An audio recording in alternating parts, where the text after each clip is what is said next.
Maging akin ka lamang. Isang akda mula sa panulat ni Miss Honey Hearts.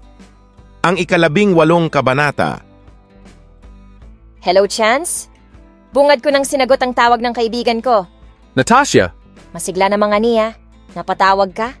Iniipit ko ang cellphone sa balikat at tenga ko dahil abala ako sa pagpipirma ng ilang mga dokumento. Ang dami ko kasing inaasikaso at pinipirmahang papeles ngayon dito sa Win4 Apparel dahil may dinaluhang business trip si Kuya Xander sa Hong Kong. Kaya bilang Deputy General Manager niya, ako ang Acting General Manager at sasalo muna sa mga gawain niyang naiwan dito. Gusto ko sanang may makausap ngayon eh.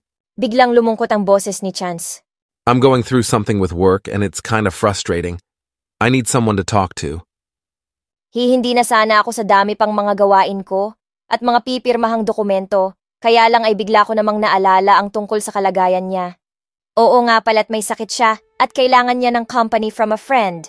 Mag-iisang linggo na rin magmula nang pumunta kami ni na mommy at daddy sa bahay nila at nalaman ang tungkol sa kondisyon ni Chance. Hindi kaya'y ang sigla ng bungad nito sa cellphone tapos biglang lumungkot dahil sa sakit nito sa pag-iisip. Naalala ko bigla ang sinabi ng doktor.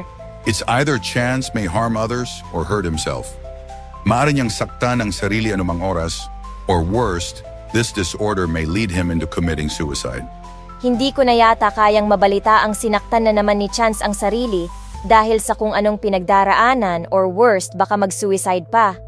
First of all, nanghingi nga ng accompany mula sa akin, di ba? Kaya uunahin ko pa ba ang trabaho kaysa sa kalusugan ng kaibigan ko? No. Pwede mo ba akong puntahan at samahan muna ngayong araw, Natasha? Please? I sighed then nodded. Sige, Chance. I'll be there. Okay, dito sa rest house ko, natatandaan mo pa rin naman, di ba? Or gusto mo sunduin na lang kita? Rest house? Bakit sa rest house pa? Pwede naman sigurong sa coffee shop na lang kami magkwentuhan? Ini-disregard ko ang pagdadalawang isip ko at mas inunang isipin ang kapakanan niya. Chance has been very good to me since then, and he needs me right now. Yes, Chance. Naalala ko pa. No need to fetch me. Ako na lang mismo pupunta dyan dala ang kotse ko. Sigurado ka? Yes, Chance. Nabakas ang tuwa sa kanyang boses. Sige, hihintayin kita. Gusto ko na rin kasing pumunta ulit sa plantation para mamitas ng mga mangga at rambutan kasama ka. Napangiti bigla ako nang maalala nung minsan kaming napunta sa mango and rambutan plantation na malapit sa rest house niya. The harvesters were kind and friendly and the fruits were very fresh and so tasty. Ang sarap balik-balikan kaya hindi ko mapigilan ang sarili kong ma-excite ulit. Sounds great. Sige, Chance. I'll be there in a minute. Pagkatapos ng tawag, inayos ko saglit ang mga gamit sa desk ko at lumabas na ng opisina. Nagsabi na rin ako ng guidelines sa sekretarya kong si Danette na kapag may pumunta o may tumawag at hinahanap ako, sabihan na lang muna niyang wala ako dahil may importanteng bagay na pinuntahan at inasikaso. Bumiyahe ako patungong rest house ni Chance. Ipinarke ko ang kotse sa may tapat ng gate at bumaba na. Marahang tinulak ko ang white gate at pumasok sa front yard ng mini rest house ng kaibigan ko. Refreshing ang exterior design ng nasabing bahay. May maliit na garden sa gilid at may mga halaman sa paligid. Simple pero may dating pa din. Chance? Nakabukas ang front door at nag-alinlangan ako kung papasok ba ako o hindi. Napakatahimik pa ng paligid. Chance? Tawag ko ulit. Pumasok na nga lang ako. Pagkatuntong ko sa loob, parang mabibingi ako sa katahimikan na sa sobrang tahimik talaga parang mananayo ang balahibo ko sa hindi malamang kadahilanan.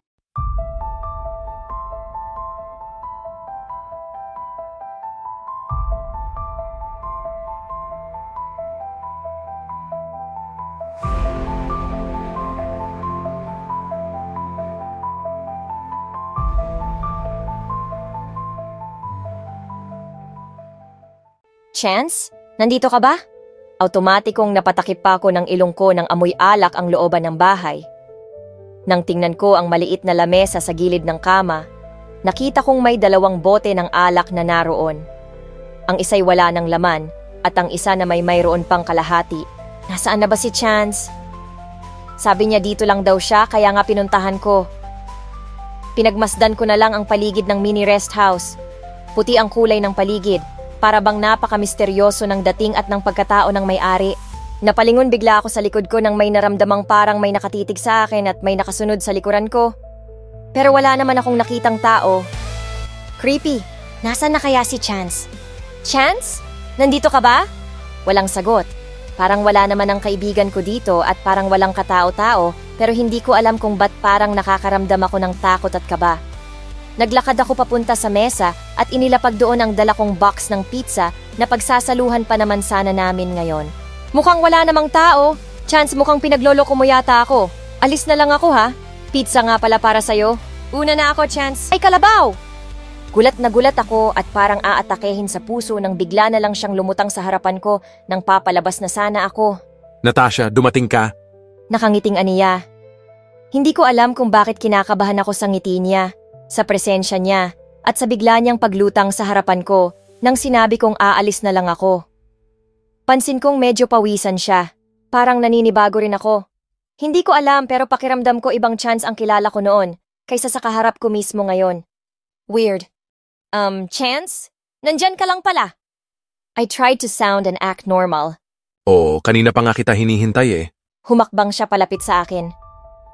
Hindi ko talaga mawari ang takot na nararamdaman ko sa mga sandaling ito. Umatras ako tapos mabilisan siyang nilagpasan. Buti nga nandyan ka na. Alis na ako ha. Teka, Agaran niya akong hinawakan sa magkabilang braso ko para pigilan. akala ko ba pinuntahan mo ako para samahan ako dito? Kasi naalala ko bigla, Chance, may kailangan pa pala akong tapusing trabaho sa opisina. Mas importante naman ako sa kung anong gagawin mo. Kaya dito ka na lang muna. Samahan mo ako dito. Sinubukan kong tanggalin ang hawak niya sa mga braso ko pero mas lalo lang niyang hinihigpitan ang hawak sa akin. Chance, importante yon. Kinakabahan na talaga ako. Mas importante ako kaya hindi ka aalis. Pinalang tono niya at may diin roon. Chance! Binitawan niya ako. Akala ko hahayaan na niya akong umalis. Pero hindi. Mali pala ako dahil isinarado lang niya ng maigi ang pinto. Teka, ba't siya magsasarado ng pinto? Sinabi ko na 'di ba, hindi ka aalis. Nakangiti niyang sinabi ng muling humakbang palapit sa akin. Nanindig ang balahibo ko sa ngiti niya. Mababakas ko ang lungkot roon pero alam ko talagang may mali. Ang dating ng ngiti niya ay parang may gagawin siyang hindi maganda. Chance? Nagkunwari akong kalmado kahit ang totoo'y parang maghuhurumentado na ang puso ko sa sobrang kaba. Nilagpasan ko siya ng akmang lalapitan niya ako. Dumiretso ako sa pinto at halos manlaki ang mga mata ko sa pinaghalong gulat at takot nang makitang nakakandado ito. Ba't siya mangangandado nang dalawa lang kaming narito sa loob? Chance! Hinarap ko siya. Sinabi ko na hindi ka aalis. Dito ka lang. Mananatili ka sa tabi ko. Baritono niyang pahayag. I could sense despair on his tone, on his aura and sweat, especially on the desperate smile on his lips.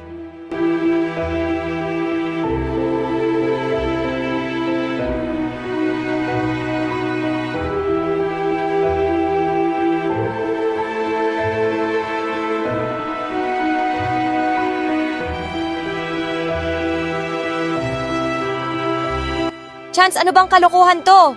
Buksan mo nga tong pinto! Lumapit siya sa akin at akmang yayakapin niya ako pero mabilis na tinabig ko siya. Chance, hindi ako nagbibiro at nakikipaglokohan sa'yo. Buksan mo na nga ito! Nagagalit na natatakot na ako.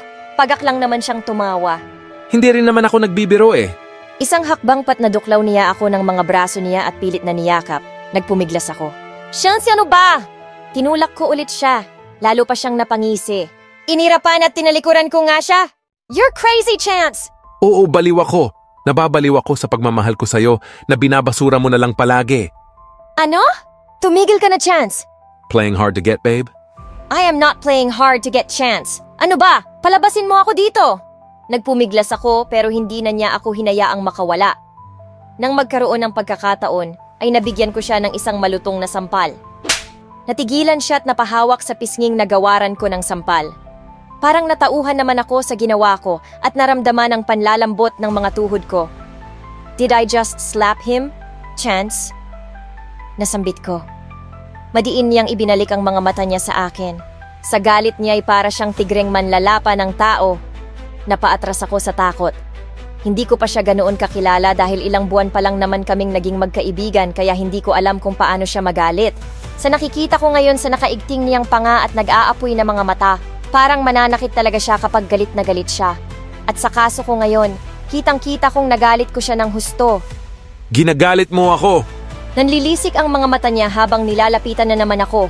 Gusto mo nga talagang pinahihirapan. Dumagundong ang boses niya kasunod ng madiin niyang paghawak sa magkabilang balikat ko, saka malakas na isinandal ako sa pader. Halos maiyak ako sa sakit ng pagtama ng likod ko doon. Iyak na ako ng iyak sa pinaghalong galit at takot ko sa ginagawa niya ngayon. Chance, wag mong gawin to, please. Maawa ka sa akin. I begged him. Bakit?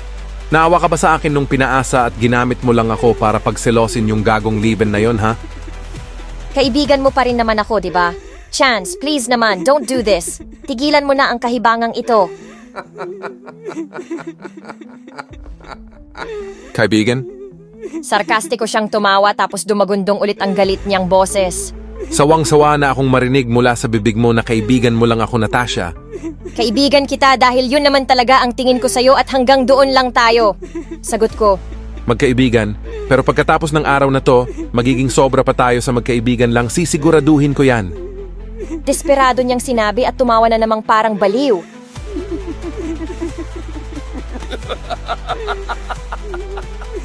Ano? Hindi parang baliw dahil baliw nga talaga siya. He's crazy for doing this. Ang sama mo, Chance. Naisigaw ko sa sobrang galit. Oo, masama na kung masama. Ikaw din naman ang nagturo sa akin para maging kasing sama tulad nito kaya naging ganito ako. Sigaw din niya kasabay ng pagtulo ng kanyang mga luha.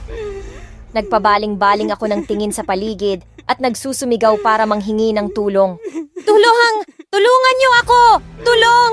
Stop it, baby. It's just useless to shout here. Malalayo pa ang mga bahay bago itong bahay ko. Kaya wala rin lang makakarinig sa'yo kahit magsisisigaw ka pa ng tulong. Hindi ko pinansin ang sinabi niya.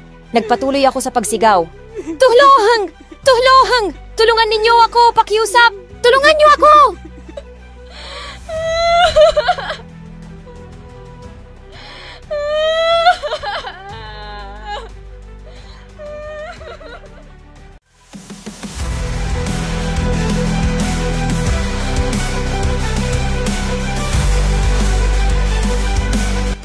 Itutuloy.